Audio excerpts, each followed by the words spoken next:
والصلاة والسلام على أشرف المرسلين سيدنا محمد وعلى آله وصحبه أجمعين. أما بعد، اللهم علمنا ما ينفعنا وانفعنا بما علمتنا وزدنا علما. Today's lesson will be regarding Mursal, also the Munqati' and the Tadlis, al-Mudalis. The Mu'allif rahimahullah, he started with ومرسل منه الصحابي سقط وقل غريب ما روى راو فقط. ومرسل منه الصحابي سقط وقل غريب ما روى راو فقط. So inshallah we'll take the first half of the poetry, since we've already covered the gharib in the mashhur and al-aziz. So Mursal minhu as-sahabi saqat. The author rahimahullah, he defines as Mursal ma saqata minhu as-sahabi, that which the sahabi was emitted from. That which the sahabi was emitted from. So this was his definition. And it's taken from as-sahabi saqat. Minhu as-sahabi saqat. That which their companion was emitted from. The problem with this ta'rif is that it doesn't mention whether it is connected or there's breakages in the chain elsewhere. It doesn't mention whether the sanad is connected all the way until the companion was emitted. It doesn't also classify who emitted the sahabi. Who emitted the sahabi? He just said that which the sahabi was emitted from it. So, who emitted the sahabi? It is also attributed to the Messenger sallallahu alaihi wasallam. Is it marfu' or is it munqati'? Does it stop at the tabi'i? Does it stop elsewhere? Does it stop at the Prophet sallallahu alaihi wasallam? So that wasn't also clarified. And also the uncertainty of who else was removed alongside the companion. He mentioned that which the companion was emitted. So there could be others alongside the companion that could be emitted from the hadith.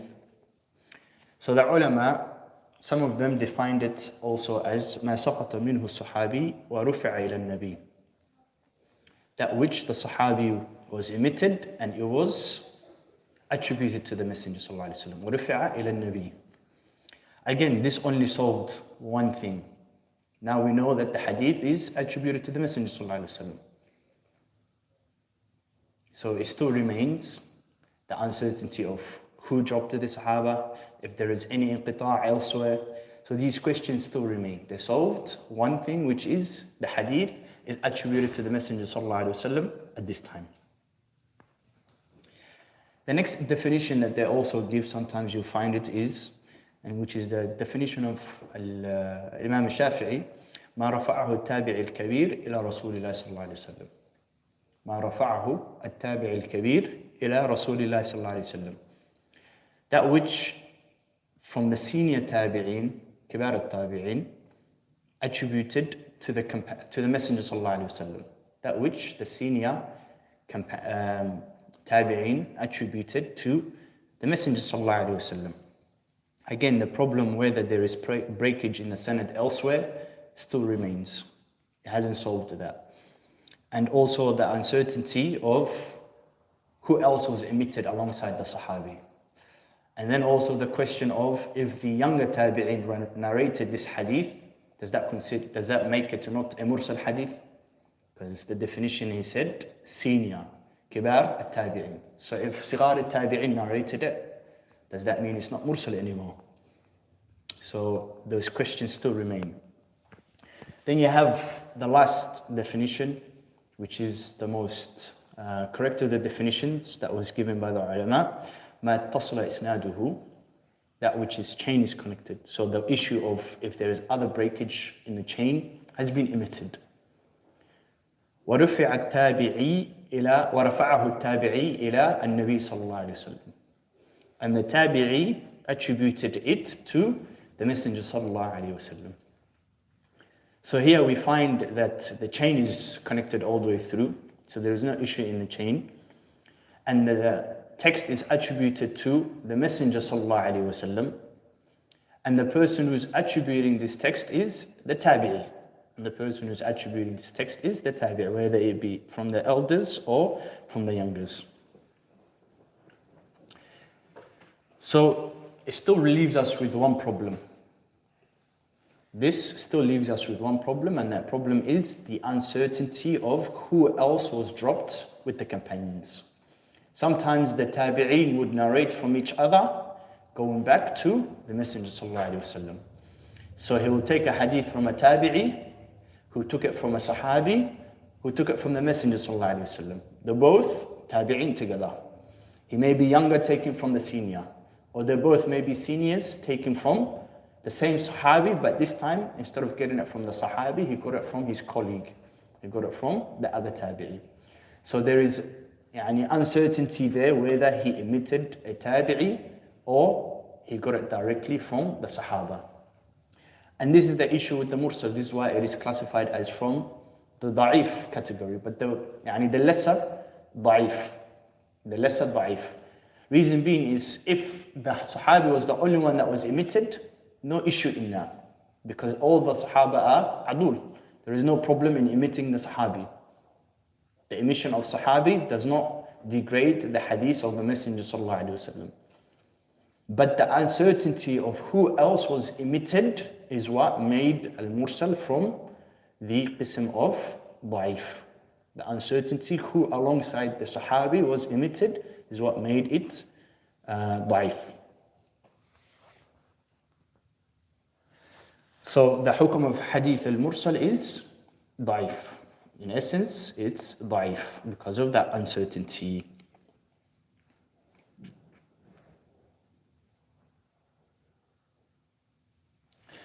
An example of hadith that is mursal is a hadith that's found in Sahih Muslim. Hadith that's found in Sahih Muslim, hadith 1539b or ba. Where Imam Muslim, he says, حدثني محمد ibn Rafi' حدثني حجين ibn مثنى حدثني الليث عن عقيل عن ابن هشام عن سعيد بن المسيب أن رسول الله صلى الله عليه وسلم نهى عن بيع المزابنة. نهى عن بيع المزابنة. So here we have عن سعيد بن المسيب أن رسول الله صلى الله عليه وسلم. سعيد بن المسيب is from the كبار التابعين. He was not a sahabi, and he narrated it directly from the Messenger sallallahu alaihi wasallam. Somebody might ask, you've just mentioned that hadith al-mursal is from the weak categories. Why is it in Sahih Muslim? And we affirm that Sahih Muslim is from the authentic collections that are narrated regarding the Messenger sallallahu alaihi wasallam. We said that da'if is of two types. You have da'if that can be supported with evidence that shows that this is authentic, that which is attributed to the Messenger sallallahu alaihi wasallam. And Imam Muslim proves that by narrating this same hadith from a different route, from a different path. In the same chapter, he narrates in hadith 1542a. 1542a, he says, حدثني يحيى ابن يحيى التميمي قال قرأت على مالك عن نافع عن ابن عمر أن رسول الله صلى الله عليه وسلم. So now we have the chain موصول connecting back to the Messenger صلى الله عليه وسلم, and the ruwat of the hadith are ثقات. أن رسول الله صلى الله عليه وسلم نهى عن المزابنة. Exact the same terms that Musayyib used to say it. So Musayyib attributed this statement to the Messenger sallallahu alaihi wasallam, emitting the Sahabi that mentioned this narration to him. The Sahabi that mentioned this narration to him. So to support what he said, Imam Muslim came with a different narration that showed that this was not something that Musayyib came on his own, but this is something that was known, and he has asl. He has supporting evidence. So what is al-muzabana? What is al-muzabana? In the same hadith, it is defined, وَالْمُزَابَنَةُ بَيْعُ الثَّمْرِ بِالتَّمْرِ كَيْلًا وَبَيْعُ الْكَرْمِ بِالزَّبِيبِ كَيْلًا. So بَيْعُ الثَّمْرِ بِالتَّمْرِ كَيْلًا وَبَيْعُ الْكَرْمِ بِالزَّبِيبِ كَيْلًا. So muzabana implies the selling of fresh dates for dry dates in the same weight. In the same weight. So measuring dry dates and selling it for the equivalence of it in fresh dates. And he also says, and selling of raisins, which is dry grapes, in the same weight of fresh grapes. So the Prophet ﷺ prohibited it. Question, مسألة, الاحتجاج بالحديث المرسل. Is hadith al-mursal hujjah? Can you use it as evidence? قولان. الظاهرية, they say that it is not hujjah. الظاهرية, they say it is not hujjah.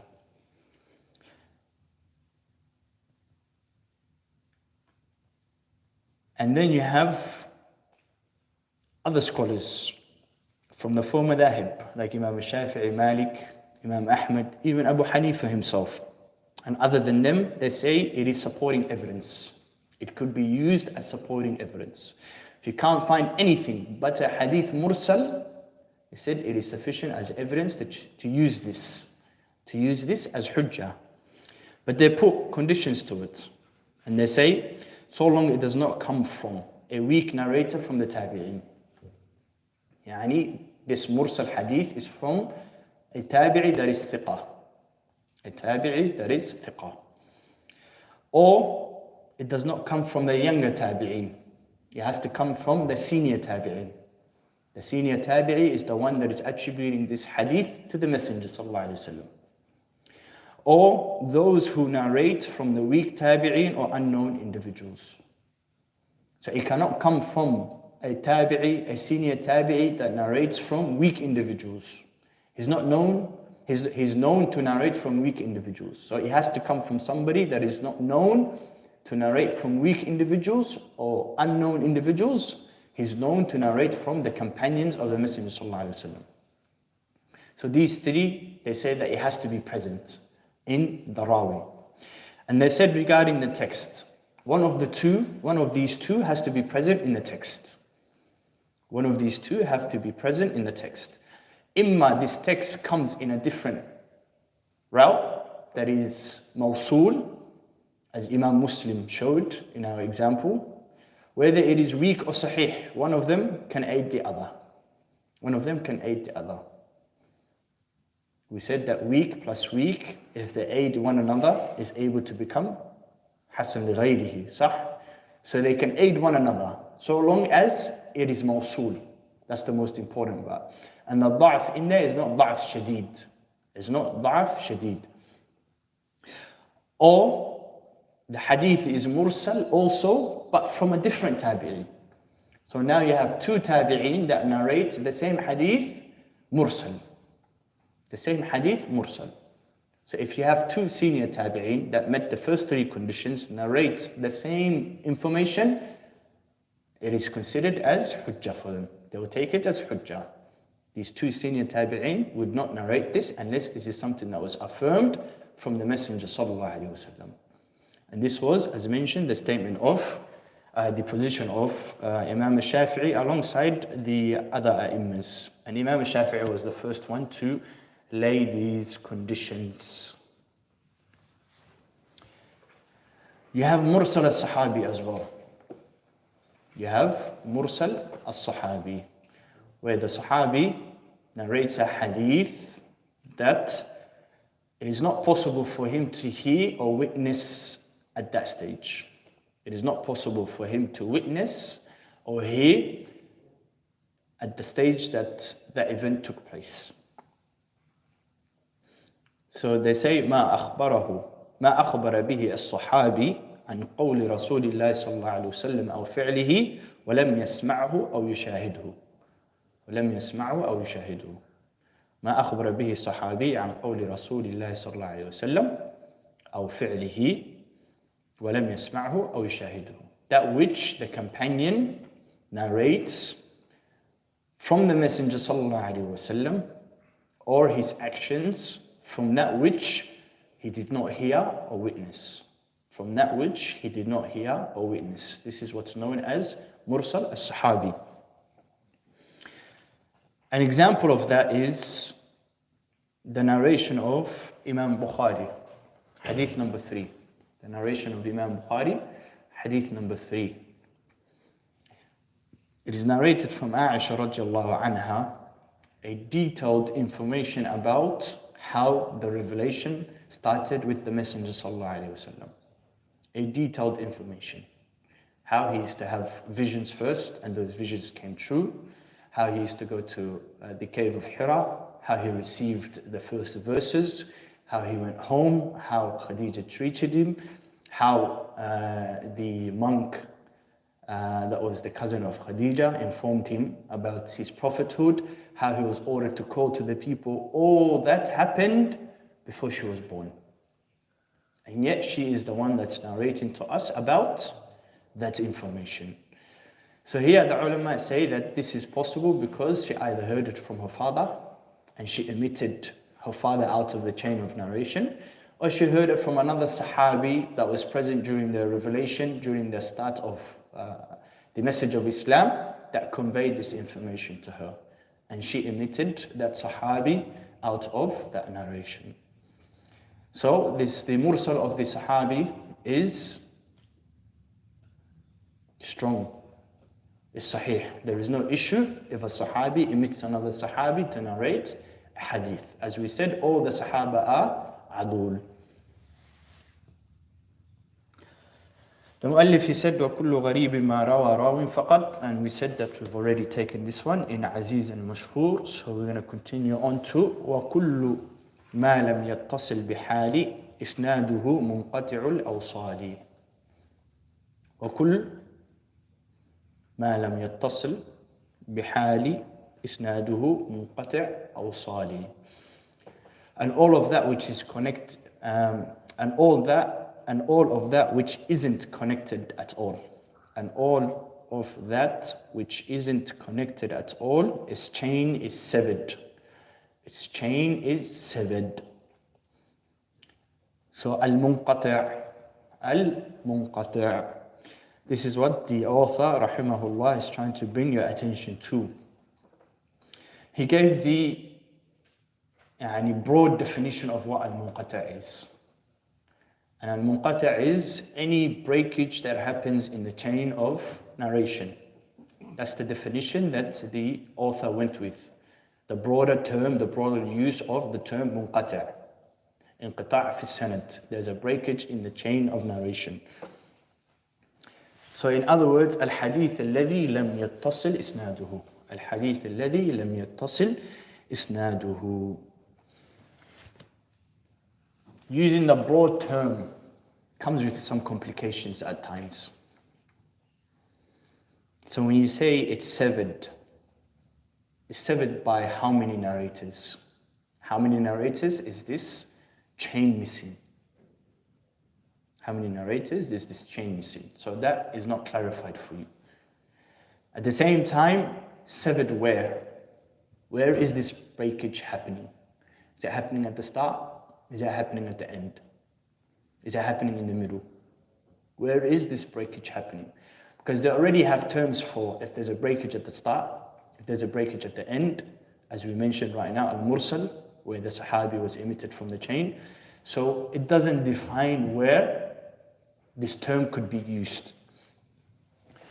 So the later generations of the muhaddithin, they made a specific use for it, where the earlier generations would use it generally, any form of inqita'. So the specific definition that they would use it for was al-isnad alladhi saqata minhu rawin qabla as-sahabi. Al-isnad alladhi saqata minhu rawin qabla as-sahabi. Al-isnad alladhi, the chain which saqata minhu was emitted from it rawin, one rawi. So that addresses the problem of how many people were emitted from the chain. Qabla as-sahabi, and where this breakage happened.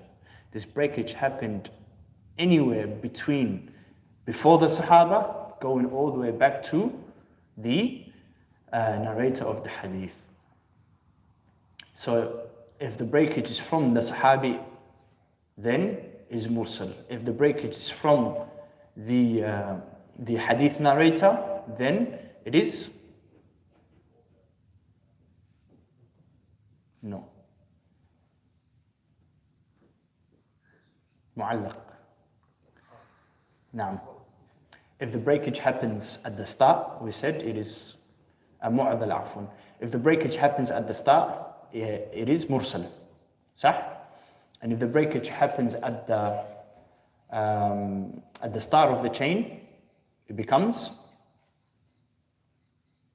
the term that they used, mu'adal. It's not mu'adal. It's mu'allaq. Mu'allaq, na'am. Mu'allaq. So that clarified where the breakage of the chain was. Where the breakage of the chain was. An example of that is a narration that was narrated by عبد الرزاق عن الثوري عن ابن إسحاق عفوا عن أبي إسحاق عن زيد بن يثيع عن حذيفة مرفوعا being attributed to the Messenger صلى الله عليه وسلم. إن ولدتموها أبا بكر فقوي أمين. إن ولدتموها أبا بكر فقوي أمين. So this hadith mentions that if you were to assign and give the wilayah, the leadership to Abu Bakr, then he is qawi, he's strong, and he's ameen. He is somebody trustworthy. In this chain of narration, we find Al-Imam Ibn Salah, he mentions فَقَدْ سَقَطَ مِنْ هَذَا الْإِسْنَادِ رَجُلٌ مِنْ وَسَطِهِ. In this chain of narration, a man was emitted in the middle of the chain. In the middle of the chain. وهو الشريك. Who was this man? He was Sharik. سقط من بين الثوري وأبي إسحاق. He was emitted between الثوري and الإسحاق. أبي إسحاق. إذ إن الثوري لم يسمع الحديث من أبي إسحاق. الثوري did not hear the hadith from أبي إسحاق مباشرة, directly. He heard it through a wasita. إنما سمعه من شريك. He heard it from Sharik. And Sharik is the one who heard it from Abi Ishaq. Here he emitted Sharik and he directly narrated it from Abi Ishaq. So Al-Thawri did not hear this narration from Abi Ishaq, but he heard it from Sharik. So here the inqita' there is what's known as Munqati'. Its hukum, its ruling, without a doubt, the ulama say that this is weak. There is no dispute between any of the ulama regarding its hukum. It is a weak narration because it does not meet one of the conditions of the sahih, which is al-ittisal. وَالْمُعْضَلُ السَّاقِطُ مِنْهُ اثْنَانِ وَالْمُعْضَلُ السَّاقِطُ مِنْهُ اثْنَانِ. And mu'dal is a narration that from it two are dropped. A narration from it two are dropped. Mu'dal as-saqitu minhu ithnani. Mu'dal is that which two narrators were dropped from it. The definition of al-mu'dal, according to the muallif rahimahullah, has some problems in it as well. Has some problems in it. It doesn't mention where this breakage happened, where two were emitted from it. He said two were emitted from it. From where? The start, the middle, the end, where it happened, the mu'allif did not clarify. It doesn't also mention how many were emitted. Is it just two? Is it three? Is it four? Is it five? Could it be more? Could it be less? He just said two. So he made it specific to two. Doesn't mention how far apart these breakages are. These two that were dropped from the sanad, he doesn't mention how far apart they are. Was one at the start and one in the end? Was one in the middle, one at the start? It doesn't mention where these two were emitted. So the ulama, when it comes to defining al-mu'dal, they say ما سقط من إسناده اثنان فأكثر على التوالي. ما سقط من إسناده اثنان فأكثر على التوالي.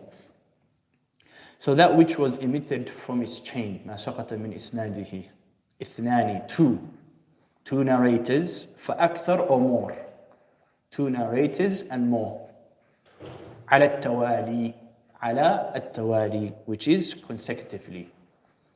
So al-mu'dal is that which its chain has two or more narrators emitted consecutively, one after the other.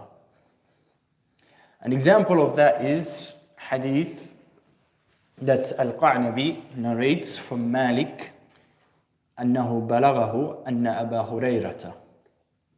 Problem there already. Malik يعني أنس Malik ibn Anas and Abi Hurairah. Malik ibn Anas did not reach the time of Abi Hurairah. He did not meet the companions. So there's a breakage in here. He says, قال رسول الله صلى الله عليه وسلم. Abu Hurairah said, the Messenger صلى الله عليه وسلم said, للمملوك طعامه وكسوته بالمعروف ولا يكلف من العمل إلا ما يطيق. Upon the master who owns a slave, is طعامه وكسوته بالمعروف, is to provide for this person's clothing and his food upon righteousness, upon goodness, to feed this person justly and to provide clothing for him justly. ولا يكلف من العمل إلا ما يطيق, and he is not obliged and he's not compelled to do work except that which he can fulfill. So don't burden him with work he can't fulfill, and you don't push him beyond his limits. So this was the hadith of the Messenger sallallahu alaihi wasallam. This hadith we find its turuq where the breakage happened. The breakage happened as it was obvious illa or zahira that Malik did not meet Abu Hurairah, but how many people were emitted there was unknown. Allahu a'lam. So in its different traditions, different narrations, different turuq, ways that this chain was narrated, you have a chain by Ibrahim ibn Tamhan. And there's other than him that narrated this hadith also. So Ibrahim ibn Tamhan, he says an Malik, that Malik informed him, and Muhammad ibn Ajlan. This is the first person that was emitted. And Abihi. This is the second person that was emitted. Abihi Ajlan. So Ibn Ajlan, Muhammad ibn Ajlan, his father Ajlan, and Abi Hurairah.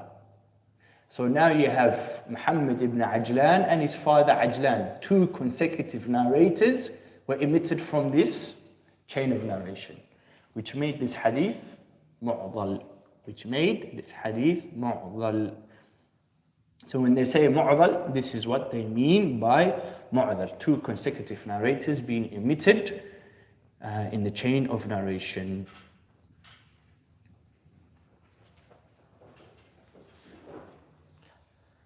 And then the mu'allif rahimahullah, he continues to say, وَمَا أَتَى مُدَلِّسًا نَوْعَانِهِ. وَمَا أَتَى مُدَلِّسًا نَوْعَانِ. And that which the mudallis comes with is of two types. The mudallis comes with two types. الأول الإسقاط للشيخ وأن ينقل عن من فوقه بعن وأن. الأول الإسقاط للشيخ وأن ينقل عن من فوقه بعن وأن. So the first of the tadlis is the emission of a shaykh. The emission of a shaykh. And to relate from or to narrate from those who are above him while using an and an. An and an. والثاني لا يسقطه لكن يصفه والثاني لا يسقطه لكن يصف أوصافه بما به لا ينعرف. And the second form of tadlis is he doesn't emit him but he describes him. He doesn't emit him but he describes him. Describes his character with that by which he isn't known for. He describes his character or he describes his name or mentions something about him with that which he isn't known for. Something that he isn't known for. So at-tadlis. What is at-tadlis? The scholars, they define tadlis as إخفاء عيب في السند والتحسين لظاهره. إخفاء عيب في سند وتحسين لظاهره. It is to hide a defect, a fault in the sanad and to make it look good on the apparent. To make it look good on the apparent. So what is a Mudalis? What is a Mudalis? I remember we had that discussion. How do you define Mudalis in English?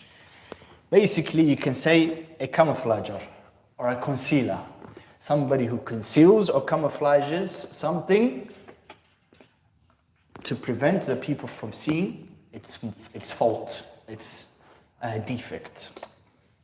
So, a concealer. A Mudallis, he's a concealer, somebody who conceals the defect in the hadith.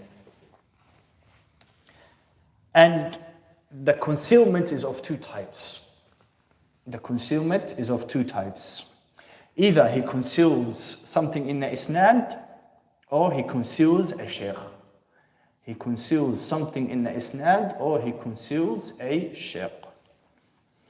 This is known as tadlis al-isnad. The first one, tadlis al-isnad. The second one, tadlis al-shuyukh. Tadlis al-isnad and tadlis al-shuyukh. Tadlis al-isnad, as the mu'allif defined it as al-isqatu li-shayqin. Al-isqatu li-shayqin. To emit, to drop a shaykh. An example that I would like to use is Sheikh Sulaiman Ruhaili and Sheikh Abdul Muhsin al-Abbad. Both I attend the lectures. Both I know. Sheikh Sulaiman al-Ruhaili, he took knowledge from Sheikh Abdul Muhsin al-Abbad. That was his teacher. If Sheikh Sulaiman al-Ruhaili mentioned something about Sheikh Abdul Muhsin al-Abbad, he mentions a fa'idah that he took from him. And then later on, I start narrating that fa'idah, and I say, Sheikh Abdul Muhsin al-Abbad said this. In reality, I got the fa'idah from Sheikh Sulaiman al-Ruhaili. So I omitted who? Sheikh Sulaiman al-Ruhaili. So if you look at the sanad, there is no problem because I attend Sheikh Abdul Muhsin's classes.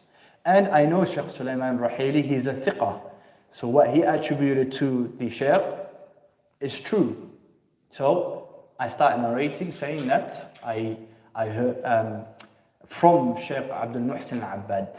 I didn't say I heard, I said from Sheikh Abdul Muhsin al-Abbad. This is where the an comes into place. If he says sami'tu, that means he heard it directly from Sheikh that narrated the hadith. So if I was to say sami'tu, then you would know automatically it's one of the lessons that I attended for Sheikh Abdul Muhsin al-Abbad, and I heard this directly from him. But if I was to say an Sheikh Abdul Muhsin al-Abbad, then it would mean I heard it through somebody else. There's a possibility that I heard it through somebody else who heard it from the Sheikh.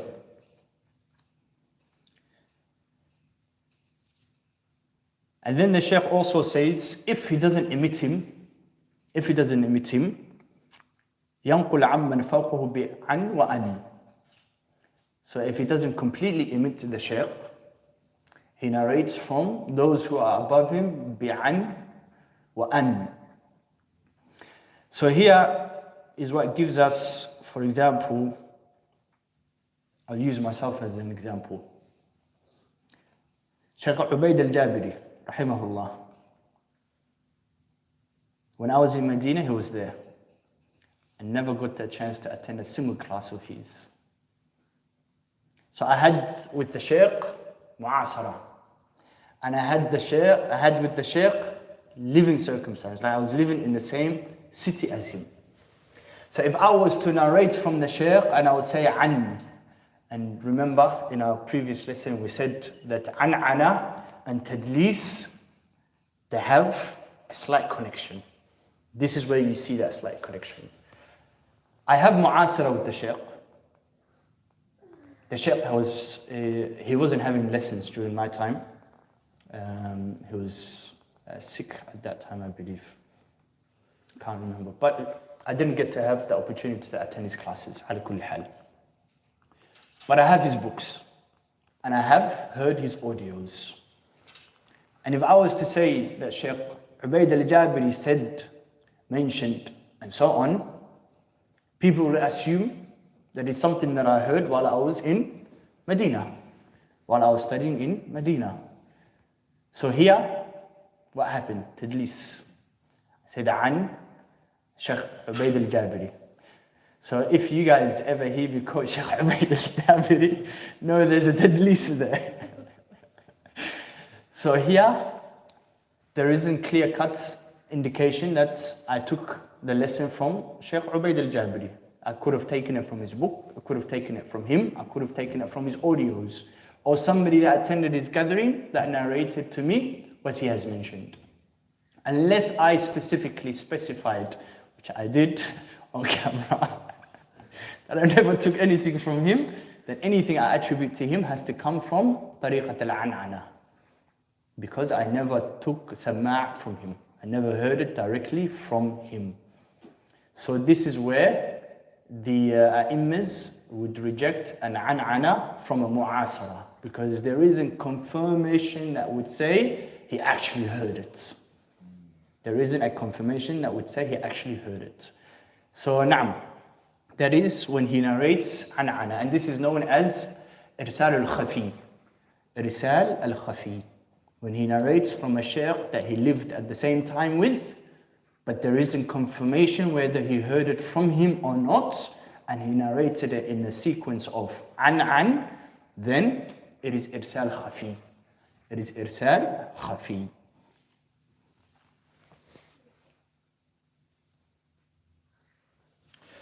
The second type is tadlis al-shuyukh. Tadlis al-shuyukh.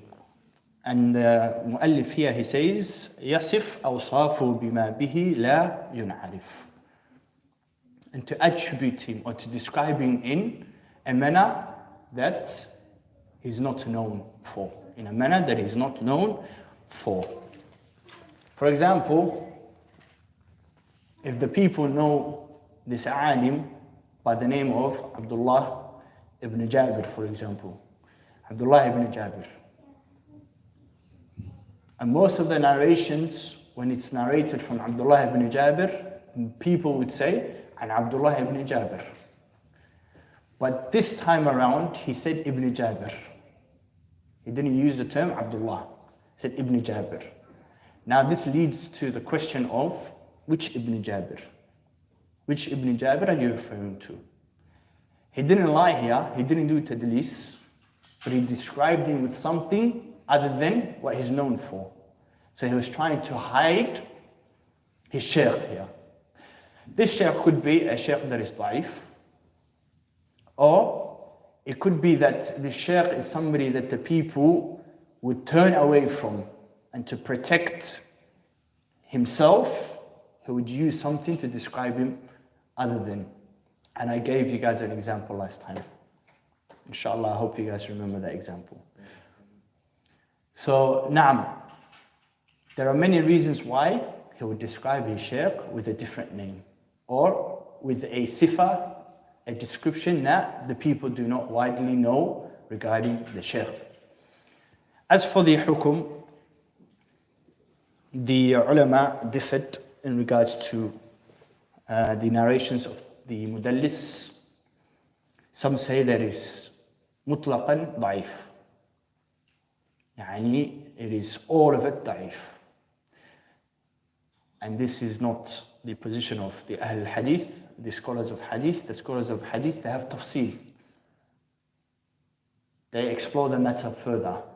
They say if the Mudalis narrates a Hadith and he does not specify he heard this Hadith, or there isn't any form of proof that would show that he heard this Hadith, then there is tawaqquf. It's considered as da'if. It is considered as da'if. If he says in another place where he mentions he heard this hadith from this individual, then it becomes clear that this is from that which he has heard from his shaykh. That which he has heard from his shaykh. This is the tafsil that Ahlul Hadith have when it comes to the tadlis. Inshallah, we'll end our lesson there and we'll continue on Saturday bi'idhnillah